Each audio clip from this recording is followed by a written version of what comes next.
Hello and namaskar दोस्तों, I welcome you all in my online learning platform of Crack Grade B. In the video lecture series of Industrial Relation, Labor Laws and Social Security, in this video lecture series, we will discuss some method of Social Security, report of Sir William Beveridge, and the last one, the conventions of International Labour Organization related to Social Security system in India as well as in world.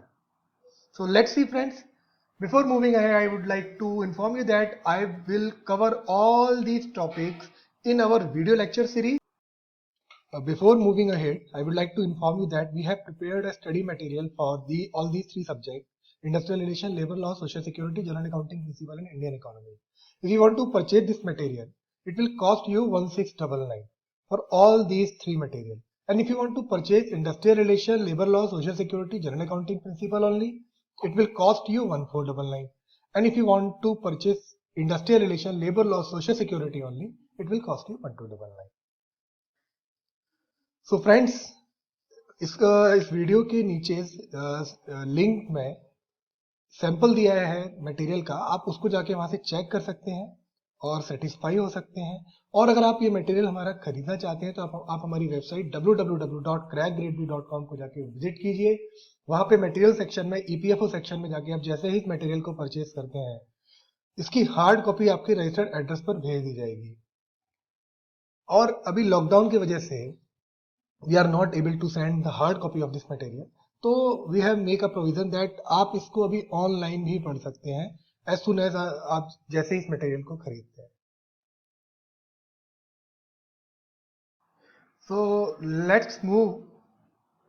Sir William beverages, इन्होंने एक report दी थी जो बहुत famous हुई थी, जिसको हम बोलते हैं freedom from want. So what happens in 1942, Sir William Beverages headed a committee that reviewed the national schemes of social insurance in Great Britain during the post-World War period. In this report, he defines the social security as follows. Actually, पहले मैं आपको introduce कर देता हूं कि sir William beverages थे कौन। जब यूके में गवर्नमेंट चेंज हुई, I mean to say in 1940, during the Second World War, the Labour Party entered into a coalition with the Conservative Party. ठीक है, उस समय दोनों की मिलीजुली सरकार बनी थी। So on 10th of June 1941, एक मिनिस्टर थे आर्थर ग्रीनवुड। आपको डिटेल में जाने की जरूरत नहीं है, बस मैं जो बता रहा हूं उसको सुनते रहिए। जो लेबर पार्टी से लेबर एमपी थे, जिनका कोई पोर्टफोलियो नहीं था, तो उन्होंने एक अनाउंसमेंट किया, the creation of interdepartmental committee which would carry out a survey of Britain social insurance and allied services. तो अब क्या हुआ, ये जो कमेटी मिस्टर ऑर्थर ने फॉर्म की थी इन 1942, उसको हेड किया था सर विलियम बेवरेज ने। और मैं आपको सर विलियम बेवरेज के बारे में बता देता हूं, ये थे आपके लिबरल इकोनॉमिस्ट फ्रॉम यूके। अब इस कमेटी को जो सर विलियम बेवरेज ने हेड किया, उसने कुछ पॉइंट्स को रिव्यू किया। वो पॉइंट थे national schemes of social insurance in great Britain during the post war period. Actually ये रिपोर्ट बाद में आई थी, लेकिन इस पे जो काम शुरू हुआ था वो वर्ल्ड वार के बीच में ही शुरू हो गया था। तो इस रिपोर्ट का अपनी एक सिग्निफिकेंस है, अपनी एक इंपॉर्टेंस है। क्यों? Because in his report he defined social security as follows. अब देखिए, ये तो मैंने आपका इसको बैकग्राउंड बता दिया कि विलियम बेवरेजेस ने किस कमेटी को हेड किया और वो कमेटी बनी कैसे। अब देखते हैं जो हमारे काम की चीज है, जो इंपॉर्टेंट है हमारे एग्जाम पॉइंट ऑफ व्यू से, कि social security needs vary in nature. Why I have use vary, I would like to tell you the meaning of this vary, तो आपको बहुत क्लियर होगा। वेरी मीन्स होता है differ in size, differ in amount और degree और nature from something else of the same general class. तो it is very important for social security.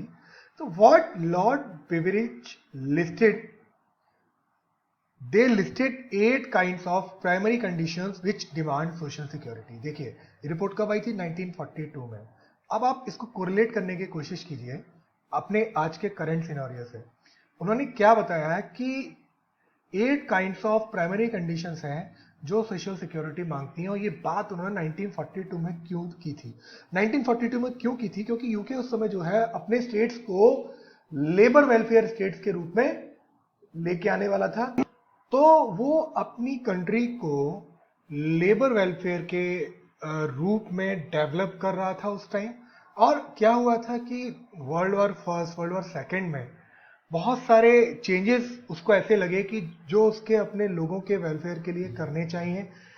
Second point ये था कि जितनी भी कॉलोनीज थी जो उसने हायर की हुई थी वो उससे फ्री होना चाहते थे। तो ये सारी चीज़ों को उसने अलग हटा के अपने लोगों पर ध्यान देना शुरू किया, और 1942 में सर विलियम बेवरेजेस के अंडर में एक कमेटी को हेड किया।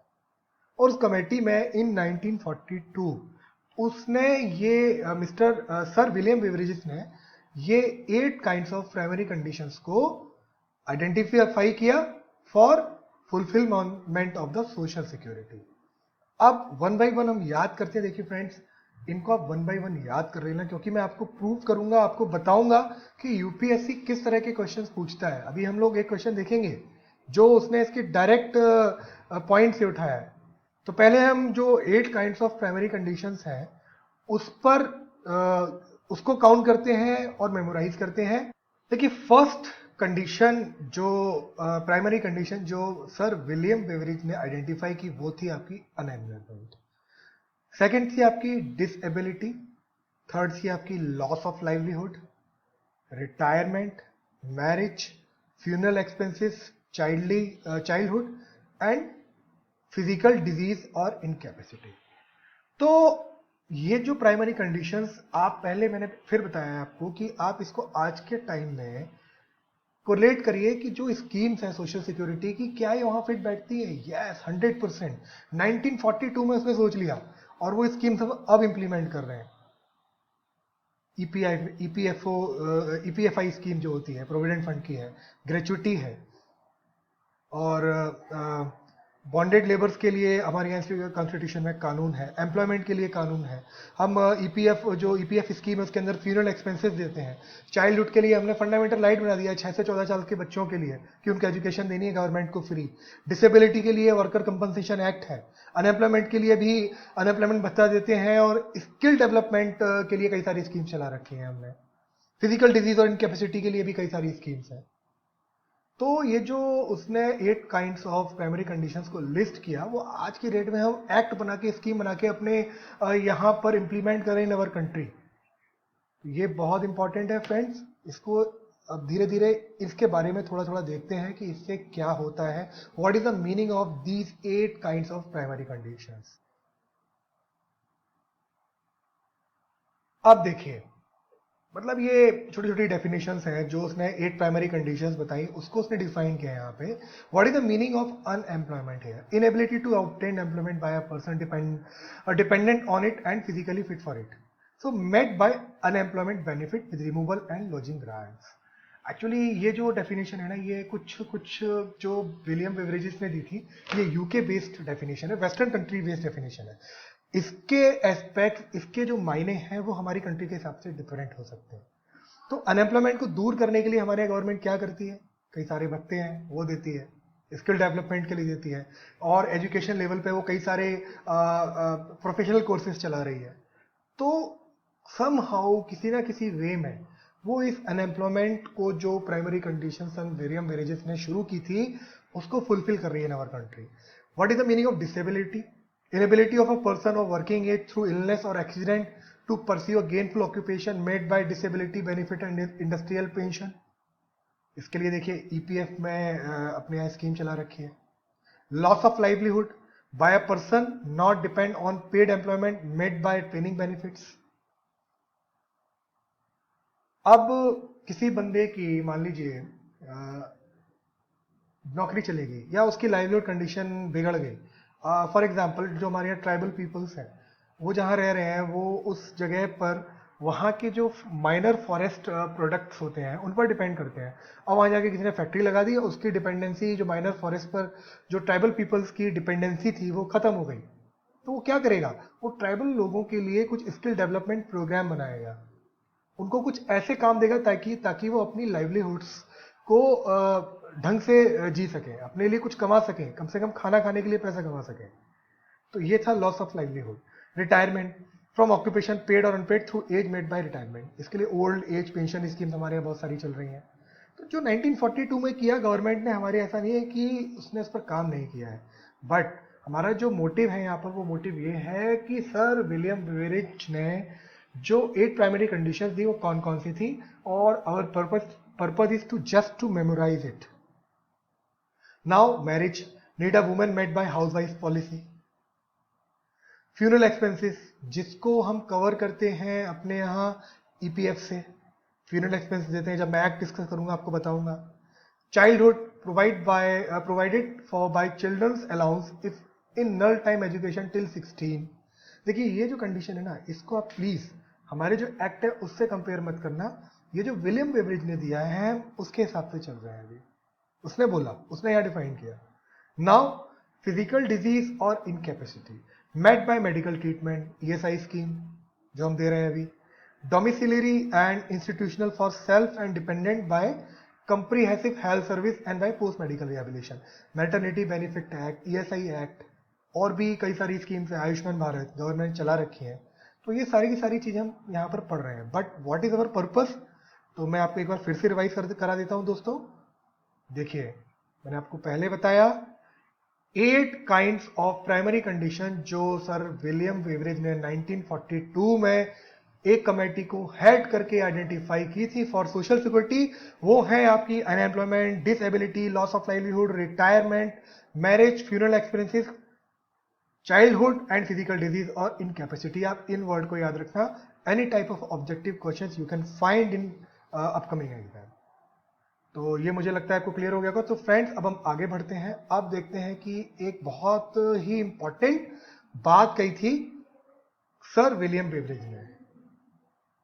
एक्चुअली क्या हुआ था कि जो बेवरेज रिपोर्ट ने एक आर्गुमेंट दिया था, उसने कहा था कि वेलफेयर स्टेट को रिस्ट्रक्चर करने के लिए, रिकंस्ट्रक्ट करने के लिए, मान लीजिए कि मैं उसको यूके के उस टाइम से जोड़ता हूं कि वर्ल्ड वार था, वर्ल्ड वार फर्स्ट और सेकंड में जितने भी यूरोपियन कंट्रीज हैं वहां पे बहुत सारा लॉस हुआ था, इंडस्ट्रीज को लॉस हुआ था, पर्सन्स को लॉस हुआ था।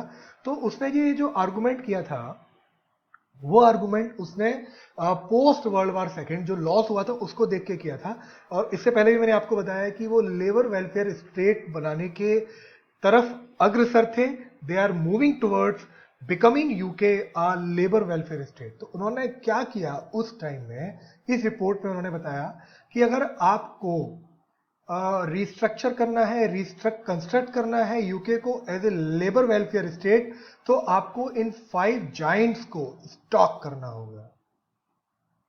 सो have you got my point? Actually what is the meaning of stocked here, कि ये जो जाइंट्स हैं इनको पहले आपको एड्रेस करना पड़ेगा, इनको टैकल करना पड़ेगा, तब आप जाके वेलफेयर स्टेट या लेबर वेलफेयर स्टेट की तरफ मूव कर पाएंगे। तब जो सोशल सिक्योरिटी की प्रॉब्लम है आप उनको एड्रेस कर पाएंगे। 5 जाइंट्स हैं, उनको मैंने फिगर में बनाने की दिखाने की कोशिश की है। देखिए क्या है, यहां पर एक आदमी लड़ रहा है किससे? Want, ignorance, disease, squalor and idleness से। What is the meaning? देखिए कितनी गहरी बात बोली सर विलियम बेवरेजेस ने। एक्चुअली क्या है वांट? वांट मतलब क्या हुआ? The need for an adequate income for all. आपके यहां लोग हैं, अगर आप उनको एडुकेट इनकम नहीं देंगे तो क्या आप सोशल सिक्योरिटी या लेबर वेलफेयर की डेफिनेशन को फुलफिल कर रहे हैं? The answer is no.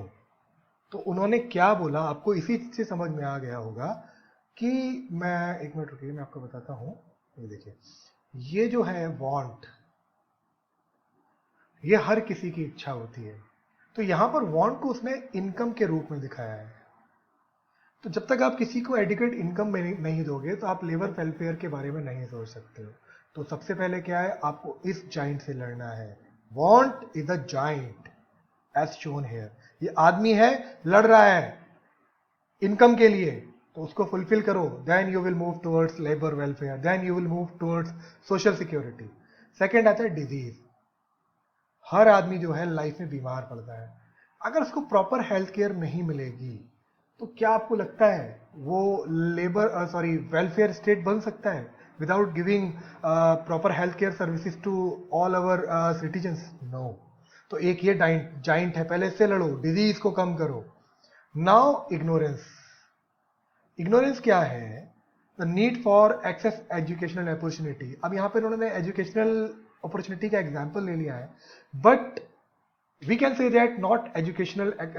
उसके अलावा भी क्या है, इसके अलावा भी आप एग्जाम्पल ले सकते हो, एजुकेशन को फुलफिलमेंट करना है, इसके अलावा ट्रेनिंग देनी है, स्किल डेवलप करनी है जो हमारे यहाँ ग्रेजुएट पैदा हो रहे हैं, तो उनको भी आप इग्नोर नहीं कर सकते। तो without fulfilling this educational skillness in our citizen, we cannot think about the welfare of our state. तो इग्नोरेंस, उसने बताया कि इग्नोरेंस से लड़ो, ये जाइंट है, इससे लड़ना है। ये फिगर में दिखा रहा है ना, देखिए यहां पर, ये रहा इग्नोरेंस, ये आदमी लड़ रहा है इन सब चीजों से।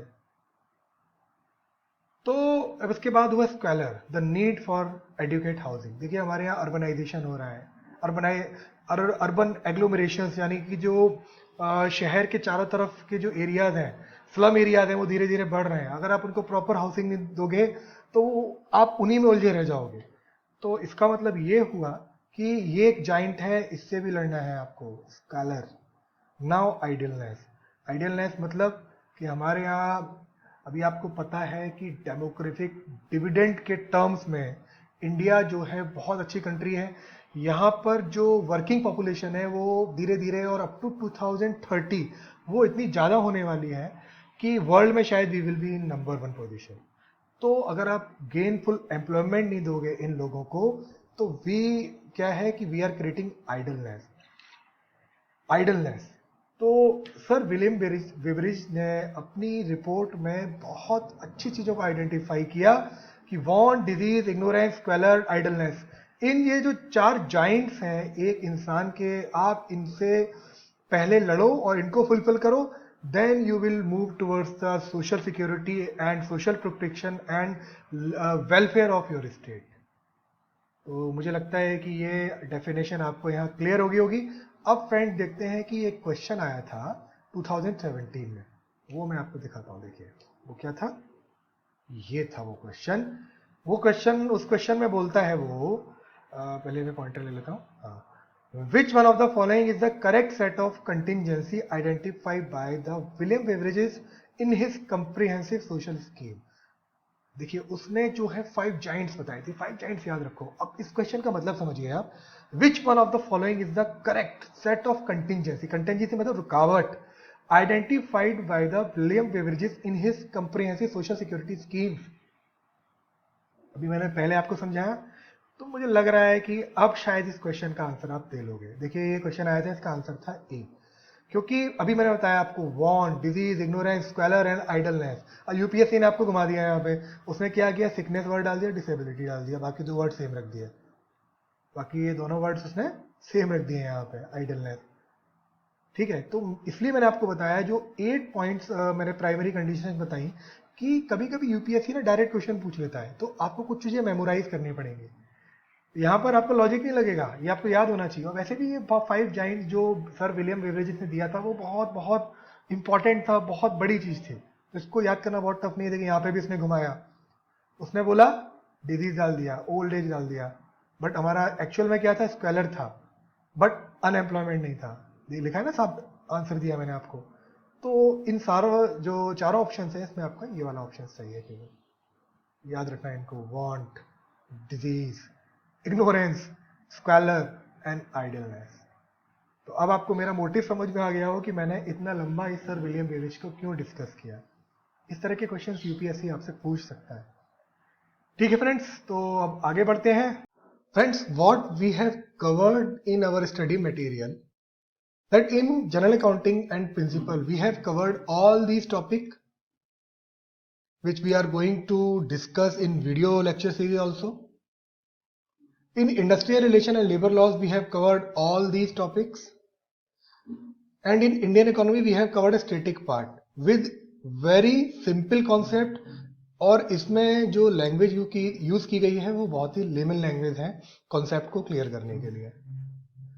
तो फ्रेंड्स, ये सारे के सारे मटेरियल जो है हम अपने यहाँ डिज़ाइन करते हैं बहुत ही रिलायबल रिसोर्सेज से, और 80 to 85% क्वेश्चन जो है वो हमारे मटेरियल से इन सारे के सारे एग्जाम्स में आते हैं। पिछले कुछ सालों में हमने ये सिलेक्शंस दिए हैं, ये हमारे कुछ स्टार परफॉर्मर हैं जो पिछले कुछ सालों में सेलेक्ट हुए हैं, और ये सारे के सारे कोर्सेज हम अपने यहाँ डिज़ाइन करते हैं।